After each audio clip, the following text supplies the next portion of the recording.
झेडपीत पावसाचे पाणी मोठ्या प्रमाणात साचले, निचऱ्याची काम कमकुवत। अतिवृष्टीमुळे झेडपीतही पाणी तलावाप्रमाणे साचले, पाणी जाण्यासाठी मार्ग नाही। सोलापूर जिल्हा परिषद मुख्यालयाच्या आवारात तत्कालीन सीईओ यांनी लाखो रुपये खर्चून सुशोभीकरणाचे काम करण्यात आले, परंतु पार्किंग रस्त्यावर पावसाळ्याचे पाणी वाहून जाण्यासाठी नवीन ड्रेनेजचे लाईनच काम कमकुवत केले। प्रत्यक्षात मात्र सध्या पावसाचं पाणी वाहून न जाता मोठ्या तलावाचे अवतार धारण केल्याचं दिसून येत आहे। त्यामुळे झेडपीच्या कर्मचारी व अभ्यंगतांसाठी चहा पाण्याची सोय असलेल्या पीपल्स कॅन्टीनमध्ये गुडघ्याभर पाणी साचलेले दिसत आहे।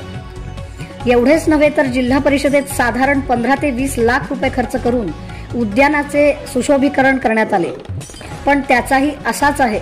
पावसाचे पाणी वाहून जाण्यासाठी मार्ग न दिल्याने उलट मोठ्या प्रमाणात पाणी साचलेलं दिसून येत आहे। यामुळे उद्यानाच्या साईडची कुंपणं, भिंतीचा काम सुद्धा निकृष्ट दर्जाचे केल्याने बांधकाम कमकुवत होऊन हिरवळी नष्ट होण्याची शक्यता नाकारता येत नाही। झेडपी कार्यालयासमोर केलेल्या या सर्व बोगस कामास जबाबदार कोण?